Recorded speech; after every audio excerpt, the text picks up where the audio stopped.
दक्षिण बुरहानपुर, उसके बाद में बात करते हैं कि पूर्वी कौन सा होगा, पूर्वी सिंगरौली,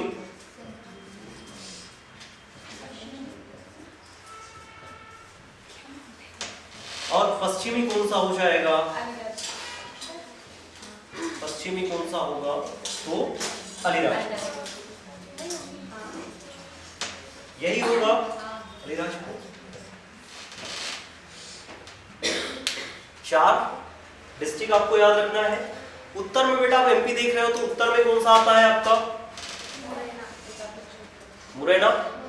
दक्षिण में यहां पर आप देखोगे तो यहां आता है आपका बुरहानपुर, यहां पे बुरहानपुर, ये आपका अलीराजपुर, इधर आपका सिंगरौली। 4 आपको इंडिया के 4 पॉइंट पहले ही याद हो चुके हैं। अब 4 पॉइंट आपको ये भी याद हो गए। और एक चीज मैंने आपको और बताई थी इंडिया में कि इंडिया की उत्तर से लेकर के दक्षिण तक लेंथ कितनी है, 32-14 है ना, 3, 2, 1, 4, ये बताया था। इसी के साथ में आपको यहाँ गुजरात से लेकर के अरुणाचल प्रदेश वेस्ट आपको बताएगी 333 ये बताया था। तो आपको ये वाली भी लेंथ याद होगी। इसी के साथ में बेटा आपको एमपी की भी ईस्ट से वेस्ट और वेस्ट से ईस्ट आपको क्या याद रखना है, लेंथ याद रखना है। 2 लेंथ आपको पहले याद करवा चुका। अब जो हम बात करते हैं बेटा मुरैना से ही लगेगी, ये तो क्योंकि सबसे उत्तरी जिला ये है और दक्षिणी आपका बुरहानपुर है, तो मैं मान के चलूं कि यहां से लेकर ये आपकी सीधी यहां तक आएगी क्या, उत्तर से दक्षिण तक की जो लेंथ है ये मुरैना से लेकर मैं मान के चलता हूं बुरहानपुर तक, उत्तर से दक्षिण में लेंथ ये कितनी होगी, तो ये आपको याद रखना है 670 670 उत्तर से दक्षिण, मतलब उत्तर से मैं दक्षिण अगर आता हूं कहां से, मुरैना से लेकर के कहां तक, बुरहानपुर तक, तो कितनी हो जाएगी लेंथ 670 किलोमीटर, ये हो जाएगा 670। और यहां पे लिख भी देता हूं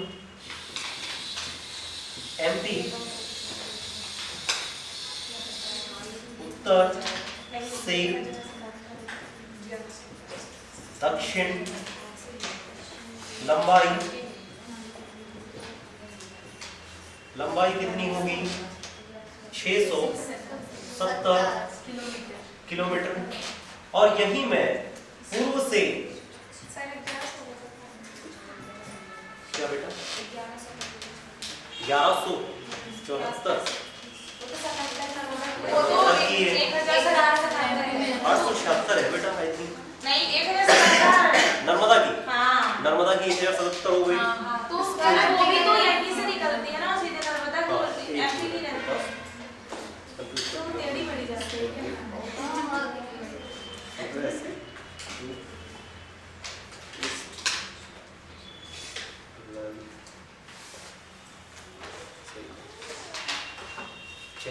पूर्व से कितनी हो जाएगी ये 870 किलोमीटर।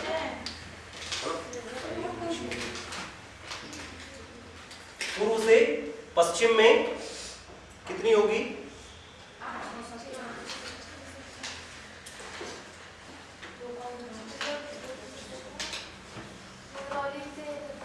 हाँ मैं आपको बना देता हूँ थोड़ा सा, ये हो जाएगा सिंगरौली से कहां तक आएगी ये, ये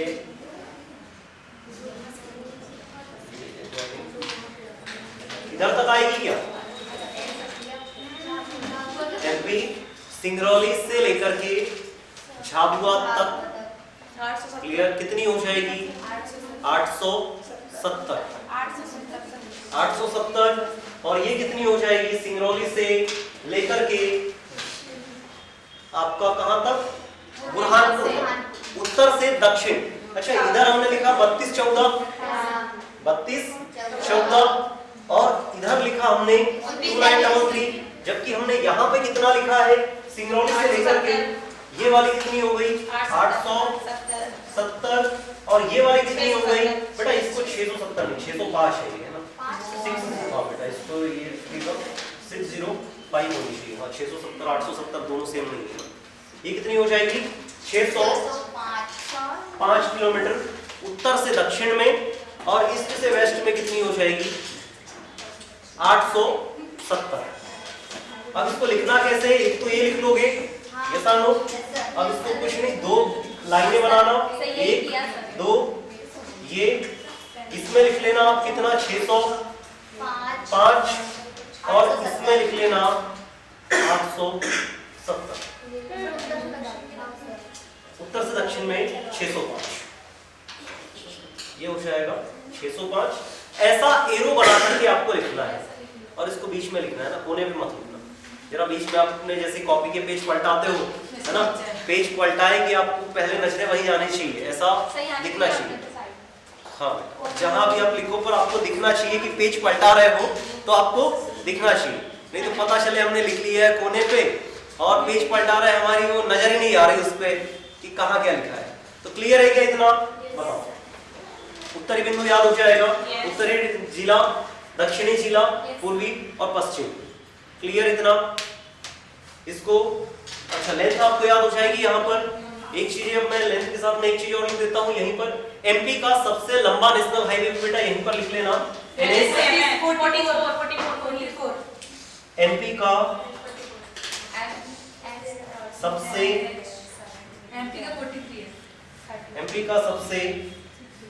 लंबा नेशनल हाईवे NH3, ये याद रखना थोड़ा सा है ना। एमपी का बेटा इंडिया का सबसे लंबा नेशनल हाईवे उत्तर से दक्षिण गलियारा इसी को बोलते हैं। अगर मैं ईस्ट से वेस्ट की बात करूंगा तो 27 है ना, यहाँ से यहाँ तक 27, ऊपर से नीचे 44 हो जाएगा। चलो क्लियर? हाँ पीछे तनी सा क्या हो गया बेटा, दिखाई नहीं दे रहा क्या?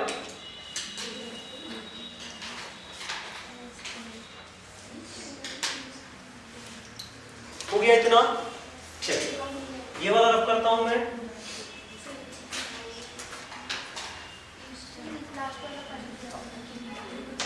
अच्छा ये वाला हो गया आपका, इसको मैं थोड़ा सा रफ करता हूं। सर ये तो 6 किलोमीटर है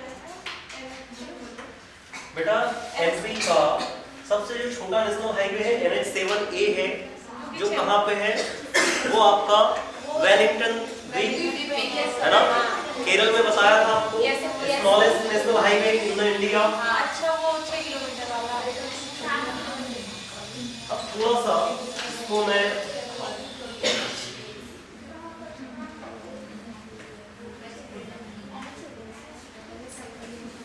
लिखिए बेटा ये वाला नीचे का।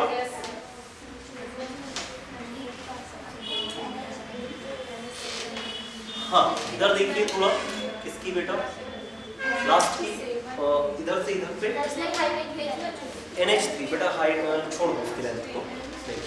चलो बेटा हम देखते हैं मध्य प्रदेश के नाम। बहुत सारे आपने नाम सुने होंगे मध्य प्रदेश के प्रमुख नाम।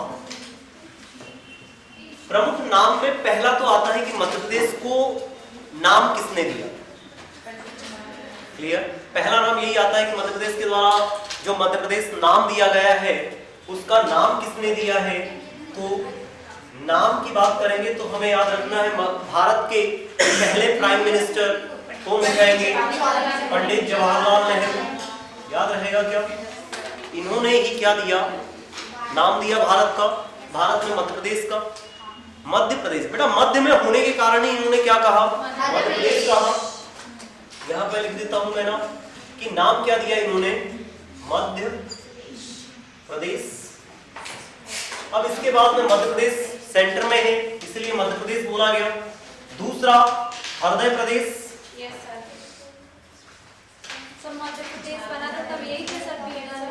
हाँ बेटा मध्य प्रदेश बना था तब पीएम कौन थे? पंडित जवाहरलाल नेहरू। भारत के सबसे लंबे समय तक रहने वाले प्राइम मिनिस्टर पंडित जवाहरलाल नेहरू 16 साल 144 दिन, है ना, सबसे लंबे समय तक कोई प्राइम मिनिस्टर अगर रहा है। पद पर जिनकी मृत्यु हो गई वो पहले प्राइम मिनिस्टर जवाहरलाल नेहरू। इन्होंने उद्योगों को आधुनिक भारत के मंदिर कहा था, पंडित जवाहरलाल नेहरू। पंचशील समझौता किसने किया? पंडित जवाहरलाल नेहरू। क्लियर? तो ये सारी चीजें आपको थोड़ा सा जवाहरलाल नेहरू के बारे में याद रखना है। मध्य प्रदेश नाम किसने दिया? पंडित जवाहरलाल नेहरू। हृदय प्रदेश, बेटा आप जानते हो हार्ट कहाँ होता है शरीर के एकदम सेंटर में? जैसे हार्ट हमारे शरीर की जान होती है, ह्यूमन बीइंग कह सकते हो आप, है ना, वैसे ही मध्य प्रदेश भी क्या है? भारत की जान है। वैसे तो इक्वालिटी में बिलीव करते हैं हम, है ना, भारत में सारे राज्य बराबर है, फिर भी हमें थोड़ा सा ज्यादा फोकस मिलता है। क्यों? क्योंकि हम सेंटर में है ना, तो इसीलिए हम इसको क्या बोलते हैं? हृदय प्रदेश।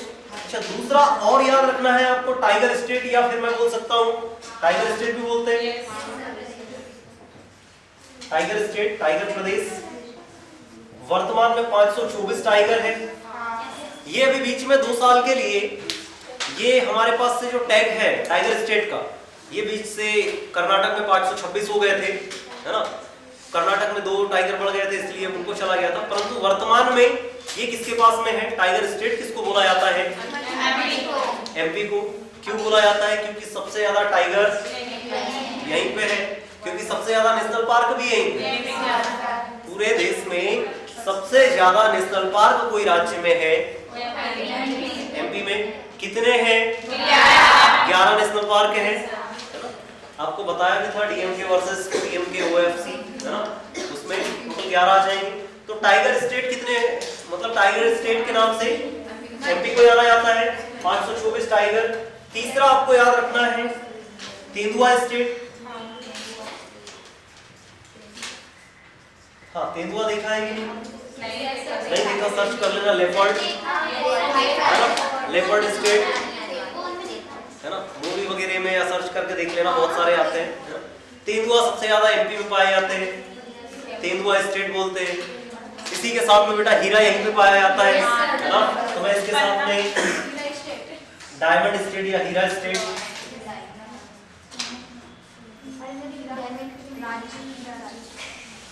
हीरा राज्य, डायमंड स्टेट।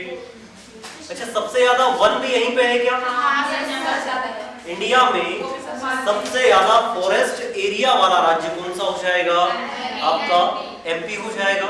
इसीलिए हम इसको क्या बोलते हैं? One forest state. 6 नंबर पे क्या हो जाएगा? फॉरेस्ट स्टेट, या इसको मैं बोल सकता हूँ वन राज्य। अच्छा, खनिज हृदय प्रदेश किसे बोलेंगे? झारखंड। इसे नहीं बोलेंगे ना? नहीं। और इसको और क्या बोल सकते हैं? Soya state, soybean, soya state. अच्छा, सोया स्टेट क्यों बोलते हैं बेटा? सोयाबीन।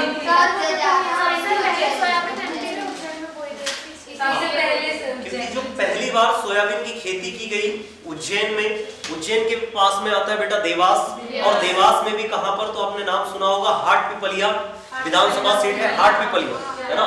हाट पिपलिया में पहली बार सोयाबीन की खेती की गई, और उसके बाद से ही जो सोयाबीन का प्रोडक्शन है वो एमपी में सबसे ज्यादा बढ़ गया। इसी के लिए हम इसको क्या बोलते हैं? Soya state. और बेटा सोयाबीन से आप जानते हो ऑयल भी बनता है और दाल भी बनती है, इसीलिए एमपी में सबसे ज्यादा दाल भी होती है। पल्सेस ऑफ इंडिया, मैक्सिमम जो प्रोडक्शन होता है वो कहाँ होगा? इंडिया में, सॉरी एमपी में। और सबसे ज्यादा वर्ल्ड की बात करूंगा तो सबसे ज्यादा प्रोडक्शन दाल का कहाँ होता है? इंडिया में। और इसका कंजप्शन भी सबसे ज्यादा कहाँ होता है? तो इंडिया में। क्लियर?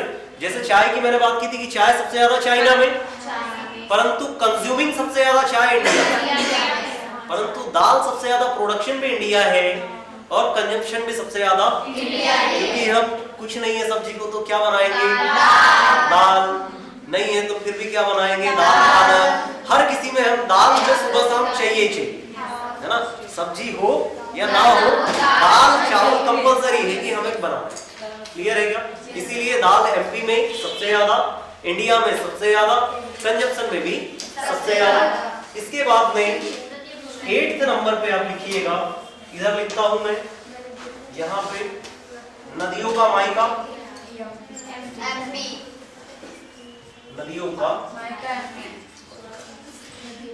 नदियों का ससुराल बोल सकते हो क्या?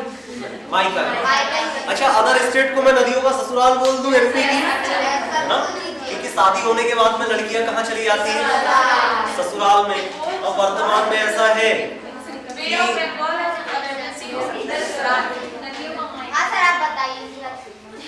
हाँ बेटा मैं बता रहा हूँ। तो क्या हो जाएगा, नदियों का मायका किसको बोलेंगे? एमपी को बोलेंगे। बेटा जैसे अगर मैं बात करूं कि एमपी से जैसे शादी होने के बाद में लड़कियों को कहाँ भेज दिया जाता है? ससुराल में। वो आती है बहुत कम दिनों के लिए, है ना? शादी होने के बाद में तो ऐसा होता है कि वो मायके में उनका कुछ रहता नहीं है ना? क्योंकि बेटियां क्या होती है, पराया धन होती है, बोलते भी है। आपको पढ़ा लिखा रहे माँ बाप आपके, है ना? आप उनकी सेवा 1-2 साल ही कर पाओगे। अब पता चला कि आपको कुछ मनपसंद समझ में आ गया, आपके मम्मी पापा ने कहा कि बेटा नहीं, पर आप बोलोगे कि मेरा मुझको दिख रहा है ना? इतना 17-18 साल पढ़ाया लिखाया, उनके हाथ में क्या आया? कुछ नहीं। तो थोड़ा सा अगर आपको जॉब लग जाती है तो 1-2 साल शादी लेट कर लेना, पर अपने माँ बाप के लिए कुछ करके, है ना?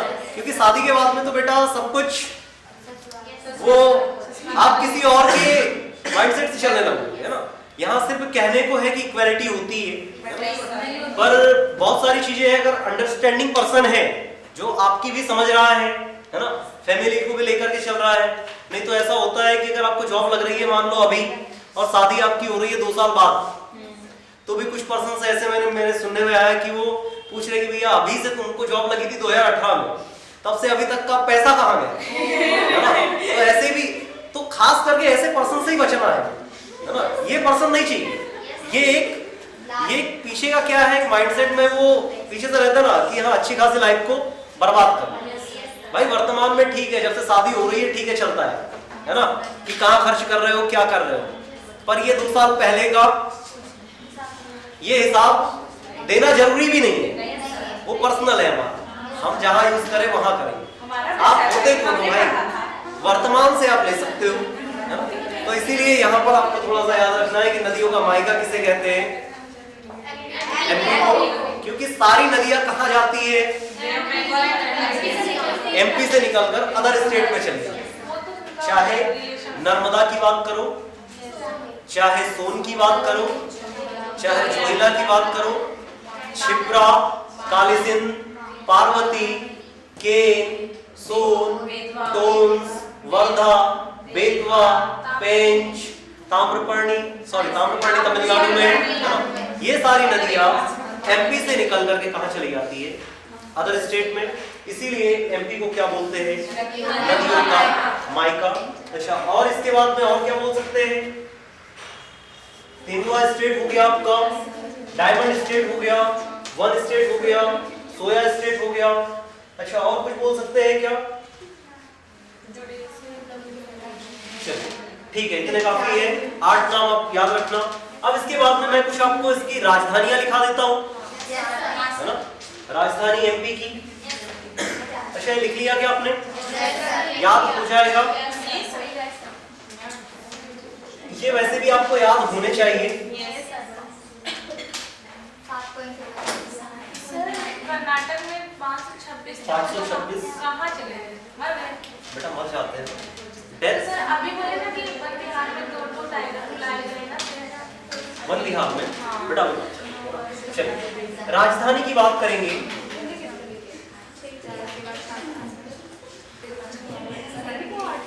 बेटा बातें नहीं करें आप लोग। राजधानी की बात करें तो पहला, मध्य प्रदेश की राजधानी कब बनाई गई? 1956 को। कौन सी बनाई गई?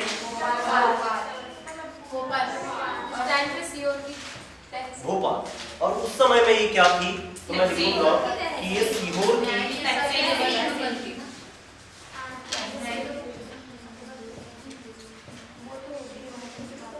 सीहोर की क्या थी? तो ये तहसील थी। इतना याद रहेगा। जो मैंने आपको बताया 1956 में जो ऑर्गेनाइजेशन, या मैं कहूंगा कि जो समिति बनाई गई थी फजल अली आयोग या मैं कहूँगा राज्य पुनर्गठन आयोग, उन्होंने एमपी की जो राजधानी बनाने का नाम दिया था कि बनाने के लिए कौन सा शहर पर्याप्त होगा, तो वो क्या नाम था? जबलपुर, है ना। फजल अली आयोग ने बोला कि जबलपुर को आप क्या बनाइए, राजधानी बनाइए, परंतु वहां पर बिल्डिंगें कम थी, भोपाल में बिल्डिंगें ज्यादा थी, इसीलिए इसको क्या कर दिया गया, भोपाल की राजधानी बना दिया गया। और जबलपुर को क्या बनाया, सांस्कृतिक राजधानी।